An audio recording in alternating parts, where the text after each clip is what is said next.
શિયાળુ સિઝન ચાલુ છે, જેને લઈ લોકો પોતાના સ્વાસ્થ્યનું ખૂબ ધ્યાન રાખતા હોય છે. વહેલી સવારથી જ રાજકોટ વાસીઓ રેસકોર્સમાં મોર્નિંગ વોક અને અલગ અલગ કસરત કરતા જોવા મળ્યા હતા. વહેલી સવારનું અંધારું અને ઝાકળ જેવો માહોલ વચ્ચે કડકડતી ઠંડી વચ્ચે આ લોકો મોર્નિંગની મજા માણતા હતા. શિયાળુ સત્ર એટલે લોકો માટે આરોગ્ય અને સ્વચ્છ રાખવા માટેનું એક સત્ર હોય છે. આ ઋતુની અંદર એક વહેલી સવારે જે લોકો કસરત કરવા નીકળતા હોય છે, યુવાનો છે તે ખાસ કરીને મોર્નિંગ વોક અને દોડ પણ કરતા હોય છે. અલગ અલગ પ્રકારની કસરતો છે તે સવારમાં ઉઠીને કરતા હોય.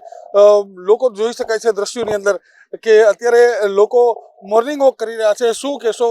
મોર્નિંગ વોક કરી રહ્યા છો, કેટલા વર્ષથી કરો છો? અમે છેલ્લા 10 વર્ષથી મોર્નિંગ વોક કરીએ છીએ અને રેગ્યુલરલી અહીંયા 10 કિલોમીટર તો રોજ દોડીએ જ છીએ. શું ફાયદા છે?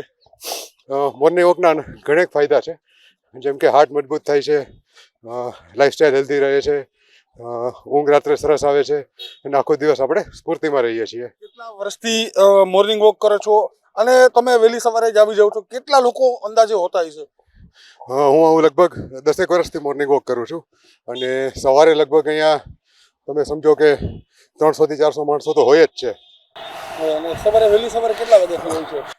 લગભગ 5:30 5:30 થી બધા અહીંયા આવે છે મોર્નિંગ વોક માટે. જેની વાત કરી કે મોર્નિંગ વોકને લઈને જે વહેલી સવારથી દ્રશ્યો સર્જાતા હોય છે, મોટી સંખ્યામાં જે લોકો મોર્નિંગ વોક કરતા હોય છે. 10 થી 12 કિલોમીટરનું રન છે તે દોડીને કરે છે અને પોતાનું સ્વાસ્થ્ય છે તે સારી રીતે જળવાઈ રહે અને આવનારો જે સમય છે તે ઉંમરલાયક જ્યારે લોકો થાય છે ત્યારે આ કસરત છે તેના માટે ખૂબ જ ઉપયોગી બને છે. કેમેરામેન દીપ સાથે ચેતન ઠકરાર, આપતક ન્યૂઝ, રાજકોટ.